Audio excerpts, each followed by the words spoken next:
Hello guys, a very good morning to all of you. Welcome to 21st Century IAS Academy online Indian economic classes. So in the last class we have already started to deal with the Niti Aayog, another miscellaneous concept. So in that already we have learned some of the aspects of Niti Aayog, and also earlier one more organization existed in its place, that was Planning Commission, and we had also seen the things about NDC, and after that we have seen the objectives of Niti Aayog. At the same time we have also seen the composition of Niti Aayog also. So now in today's class we are going to finish this whole thing. So this slide is about 7 pillars of effective governance of Niti Aayog. So what exactly this 7 pillars of Niti Aayog? So if you look at here, I have already given the 7 pillars in this case. And first one, if you see, pro people. Second one, pro activity. Third one, participation. Fourth one, that is empowerment. Fifth one is institution of all. Sixth one, equality. And the seventh one is transparency.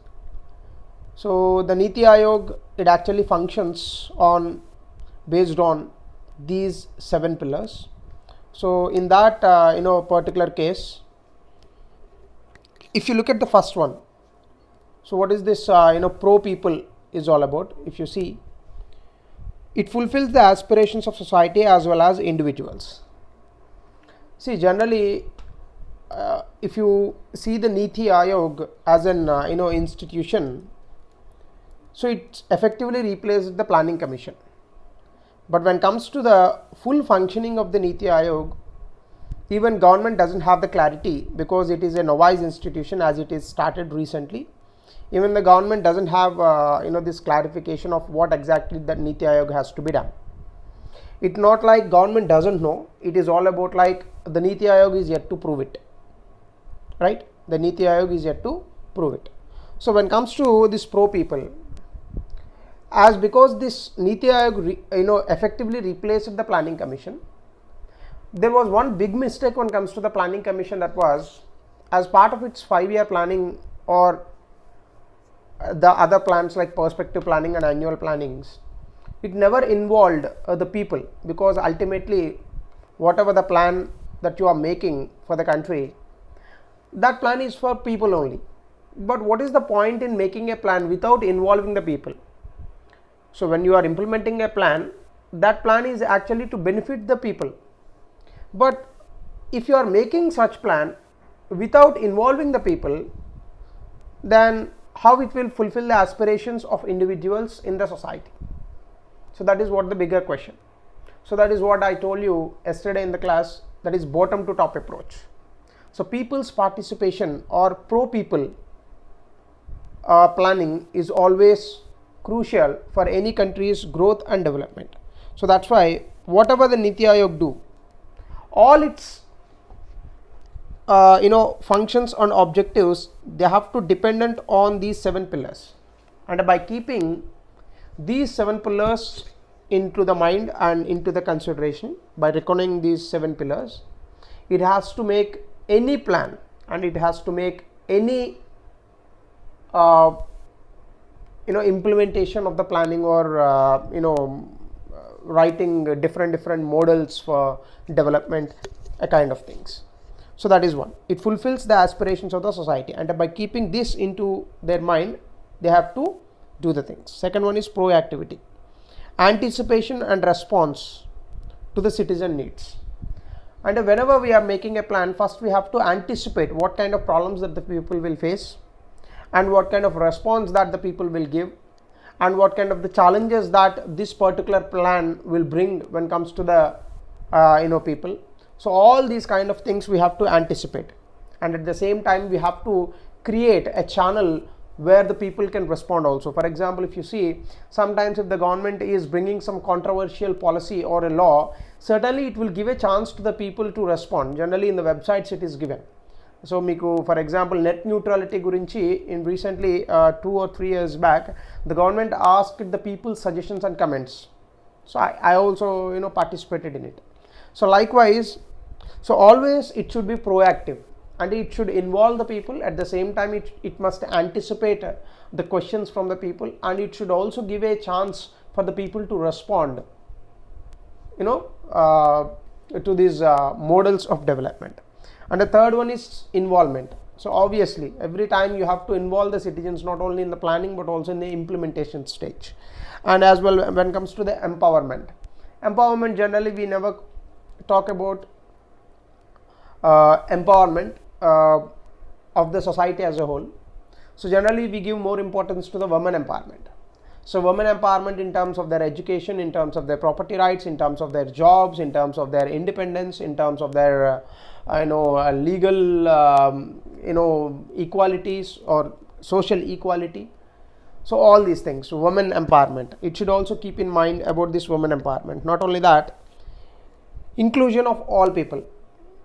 So the type of planning or the models of development that you are making, it must include all sections of the society, not the top layer or not the bottom layer.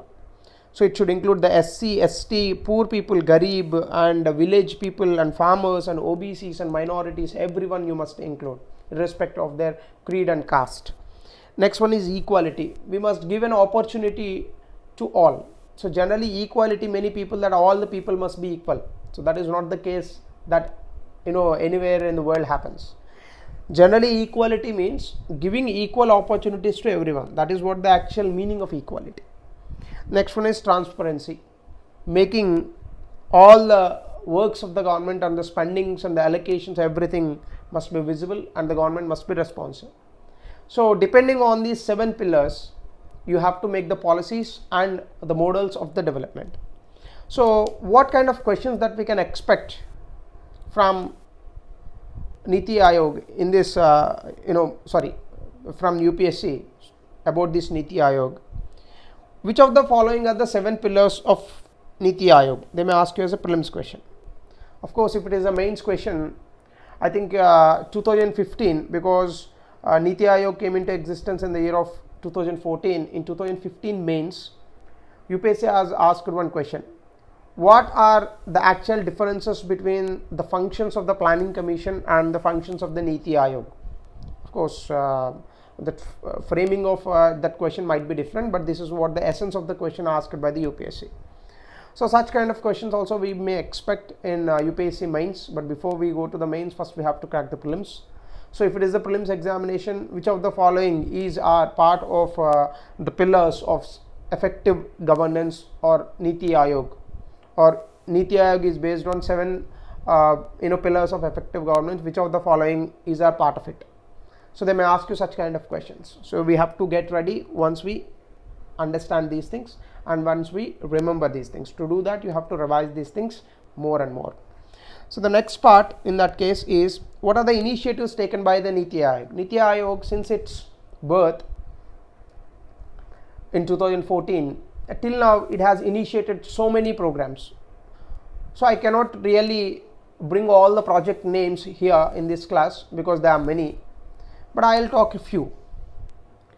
Niti Aayog recently brought something called as a 15 years vision document. It is a roadmap of the progress to be followed till the year of 2030. And many people in the market, they are selling it as like a book, because people, they are expecting questions from that 15-year vision document. So in that vision document, Niti Aayog has almost touched all the sectors. And of course, some critics argued that Niti Aayog, instead of developing a 15-year document for sustainable development goals, India is developing Niti Aayog is developing a 15-year vision document instead of implementing the sustainable development goals. Sustainable development goals itself is a good plan, so there is no need of another plan. So that 15-year vision document, it's a document of around 200 pages or so. If you want, you can read it. It's up to you. Apart from that, I told you when I was talking about the land reforms in India, the leasing act or the land leasing, that is tenant farming, regarding of the tenant farming, there are many loopholes in this country. So as part of that, I also spoke to you earlier that we need to have a model leasing act. That time I told you that the middleman in the agriculture has to be removed, and the agricultural farmers must be directly linked to the companies like Spencer's or Big Bazaar or More or any other companies which are directly connected to the consumers. A kind of model leasing act, actually a draft was prepared by the Niti Aayog. Even the government seriously considered it also, but ultimately when it comes to the agriculture, because it is a concurrent list subject, the state has to be taken care more. Of course, agriculture, of course, yes, agriculture is a is in concurrent list or state list. So agriculture versus irrigation, yes, agriculture is a state subject, sorry, but union can make some important suggestions to the state, right? So agriculture, sorry, it's not concurrent list, it's a state list only. So but still the union government can give suggestions, because agriculture is a state subject, and which essentially means that states are supposed to address all the issues related to the agriculture, but it doesn't mean that center cannot give any suggestions, but center can give any suggestions. That's why, that is the major reason why whenever a program is introduced, the implementation of the scheme, it was always optional for the states. Okay, so of course you might be having a question like why agriculture was made as part of the state list. These things will be taken care in your polity classes, but remember this, agriculture is a state list, right? So but still center can give suggestions. So that's why under the heading of this Niti Aayog, center has suggested this leasing act, but of course nothing happened practically. And not only that, when it comes to the agriculture marketing reforms, because in this country most of the farmers, they don't know what is meant by MSP, minimum support price. Many of the farmers, they don't know. So but when it comes to this particular problem, the agriculture mandis, they are very much dominant in the village areas. So to bring agriculture mandis, in the sense APMC market center, agriculture marketing committee center vatni. So we have to bring some reforms here in the agriculture produce marketing committees also. There actually you can improve the income of the farmers. So for that also we have brought marketing reforms where you can allow some agriculture businesses throughout the country. And not only that, we have brought some medical education reforms. Recently you have seen there was a big hue and cry about the medical examinations now.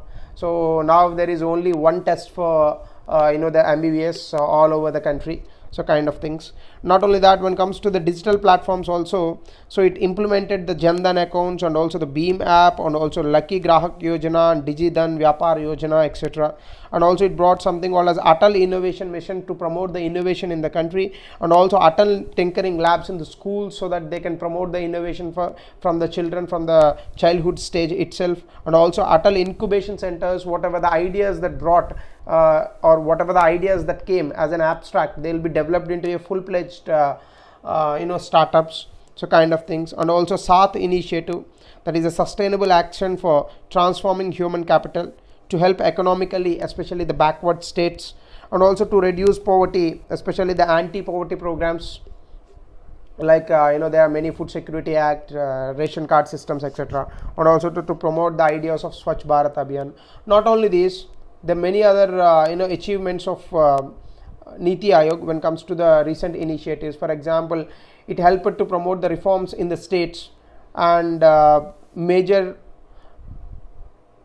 best practices across the states about the regular interactions with the state officials, and also identifying numerous risks in public sector undertakings. And also it recommended for closing of many public sector undertakings which the government is doing now as part of a disinvestment scheme. And also by bringing high profile speakers, it organizes the Transforming India lectures and series also. and also restructuring the working of the institutions like Medical Council of India and University Grants Commission and AICTE, and it started monitoring the states, especially in the sectors like healthcare sector, education and water supply. So many initiatives it has taken. So definitely Niti Aayog is working well, but when it comes to the major criticism of the Niti Aayog is still at the infancy stage. It is a novice institution and it is trying very hard to find out its role, because the role of think tank is not an easy one to be determined. So that is what the major criticism is all about when it comes to the Niti Aayog as part of its initiatives. So when it comes to that criticism also, we can talk it. First criticism is why the central government or the union government dismantled the planning commission without consulting the states, because this is the major criticism that is coming over and over the time. That is, planning commission is a non-constitutional body. Nowhere in the constitution there is an explicit article about the planning commission. And the planning commission which came into existence in the year of 1950, the planning commission was formed with a cabinet resolution but not with a parliamentary law. So from that it is very much evident that planning commission is neither a constitutional body nor a statutory body. It is just a body which is very much informal in nature. But because the planning commission was headed by the Prime Minister, it has an extra constitutional status. In that very same scenario today, once the planning commission was dismantled in the year of 2014, and when it was replaced by the Niti Aayog again was not made into a constitutional body nor a parliamentary law body, which means it is neither a constitutional body nor a statutory body. Again, the Niti Aayog was also formed with cabinet resolution. So what is that major difference that we can find out here? Is simply Niti Aayog is very much similar to the planning commission, only the name has changed. It's a structure, it's a composition, they are very much similar to the planning commission. So what many critics question about this particular move of the union government or the BJP government is, when you make such an institution, instead of bringing a new one, why didn't you bring the reforms in the planning commission? Because ultimately the planning commission is also working under the whims and fancies of the union government itself. Every time the government changes, the officials in the planning commissions, they change. When the Congress government was there, Montek Singh Ahluwalia was the vice chairman of planning commission. So once the BJP government enters into the arena, all the former employees of the planning commissions, they were gone. Then if that is the case, when you bring Niti Aayog or when you brought Niti Aayog, then what exactly the difference you want to make? So some people say there is the difference only in its name. Planning commission, it's in English, Niti Aayog is in Hindi, that's it. So that is the only difference that they made. This is what majority of the critics say.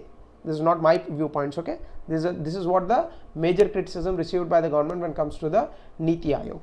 And the second point, Niti Aayog, as I told you, it is a still and wise institution. It is at infancy stage.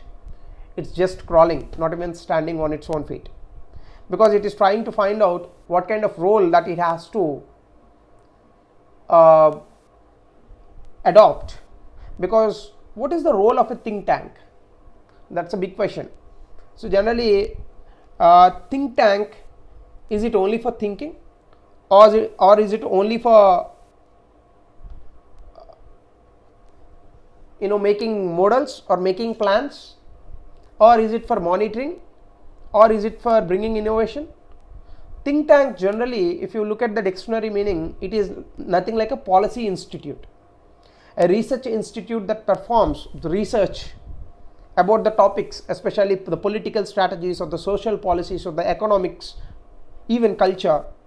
Generally, most of the think tanks in the world, they are non-governmental organizations, but here in the Indian government or under the governance of this country, we made a think tank as a government institution, unlike the most of the world countries.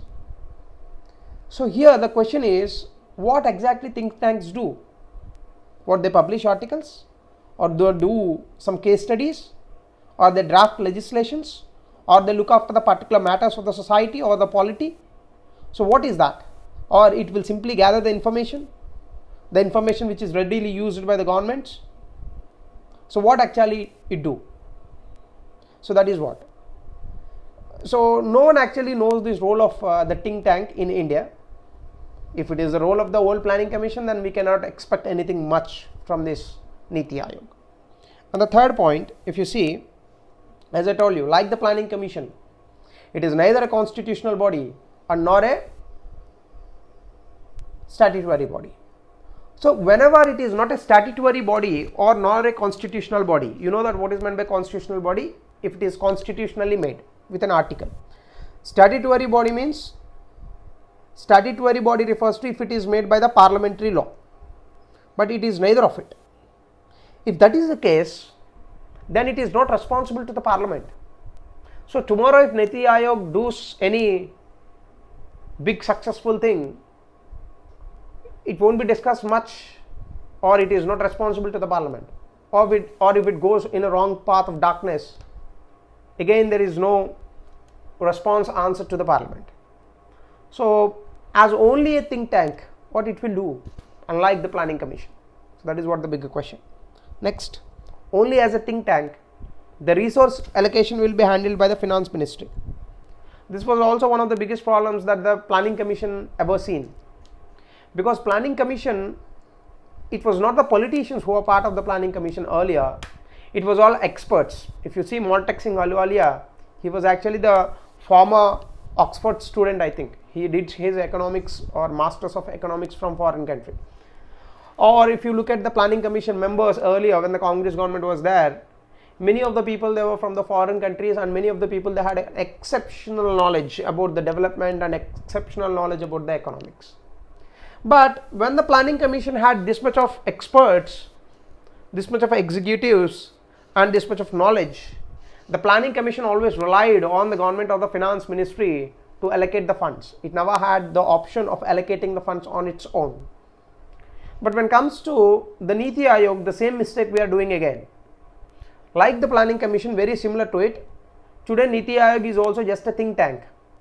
Statutorily, law-wise, there is no legality on the Niti Aayog to allocate any funds for any program or to any states which is performing well, or any state which is in a very lower level of development. So in that particular case, what is the biggest difference between the planning commission and a think tank like Niti Aayog when the resource allocation is handled by the finance ministry?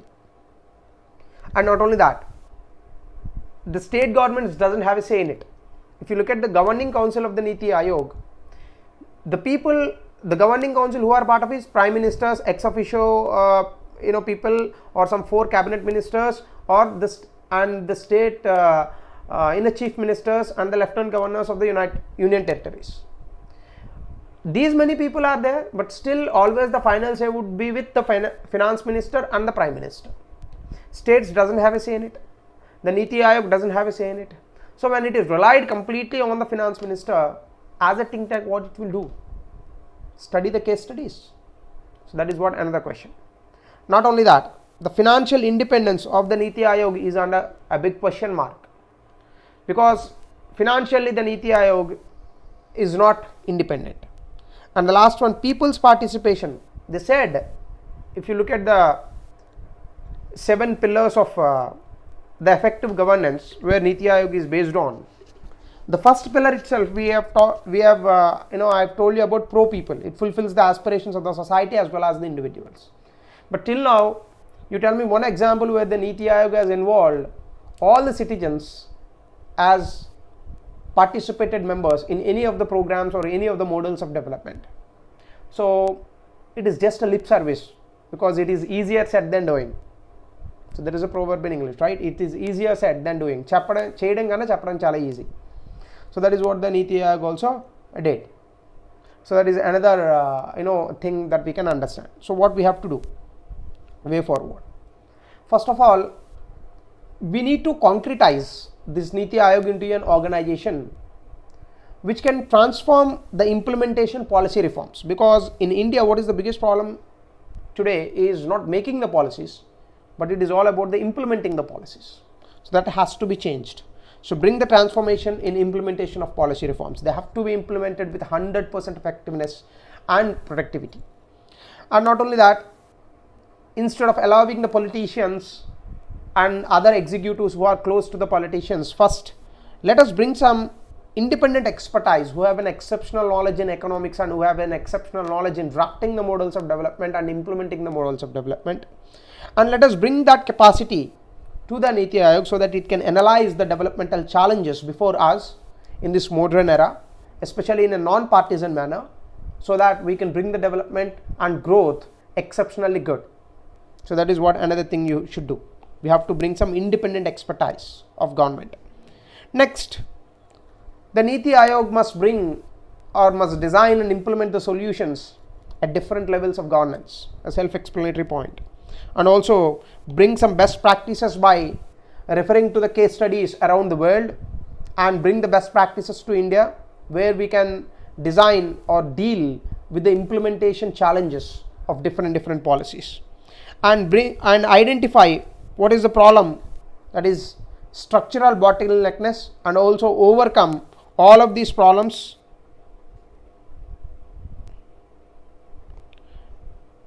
identify structural bottleneckness and also devise ways to overcome them in crucial sectors like education, health and infrastructure. Sorry, this is a mistake. And what are the structural bottleneckness? అంటే విధానపరమైనటువంటి ఇబ్బందులు మనకి ఎక్కడ ఉన్నాయి? విధానపరమైన ఇబ్బందులు. Best example is education. If you see, most of us, we do our graduation, but after the graduation also we don't know what we are talented in. So this is the biggest problem in India, because since the childhood we never nurture the students in that way where they are very much talented. Today if you look at most of the parents and most of the students also, if anyone is doing extracurricular activities, we generally stop them, and what we say, instead of allowing them to do some extracurricular activities, we always push them towards more and more books. You tell me one person who is so great by being a nerd. No one. Even Albert Einstein, he never went to school or colleges so that he became so great in physics, right? He always studied as an independent guy. Same thing when it comes to the Thomas Alva Edison, Graham Bell, everyone, they were all failure students. It doesn't mean that I'm not encouraging the school studies, but they have to be done productively. So that particular problem is there in Indian education sector. Most of the children and most of the students and most of the parents, they're very much concerned with the ranks and marks, but they're not concerned with the absolute actual knowledge of a student. That is what the biggest problem. Another one is health. I no need to tell you, you people are much better judges and juries, especially during this COVID-19, how actually the India is exceptionally doing bad when it comes to the COVID-19 situation. There is a structural bottleneckness there itself. And when it comes to the infrastructure, so infrastructure, that today the infrastructure that we are handling is not up to the mark. Roads, buildings, airports, railways, inland waterways, private transport, everything, everywhere we have a problem. So again, there is a structural bottleneckness, vidhanaparamayinatuvanti ibbandulu. And also strengthen the public institutions like CBI. You take any institution, police, any institution, strengthen the institutions. Don't let them bend down before the political executives. And banking system, it is very crucial, and regulatory environment like SEBI, RBI, etc., and also the management of natural resources. So we have to strengthen all these things. And the final one is, first evaluate the flagship schemes like your government programs. Evaluate the flagship schemes and also help in delivering these programs good to the people finally. So these are all the things that Niti Aayog has to be done so that it can prove itself as an institution which is so important for the people of India, and it is not similar to the Planning Commission.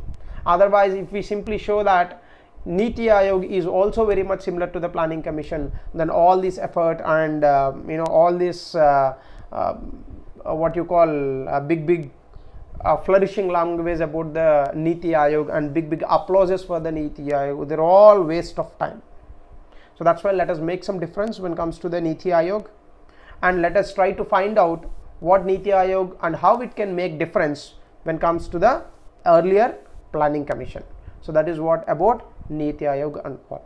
So this is the end of Niti Aayog, and this is the end of today's class also. This is where we have finished the topic successfully, and in the tomorrow's class let us catch up with another chapter, that is another important chapter after the monetary policy, that is taxation and fiscal policy.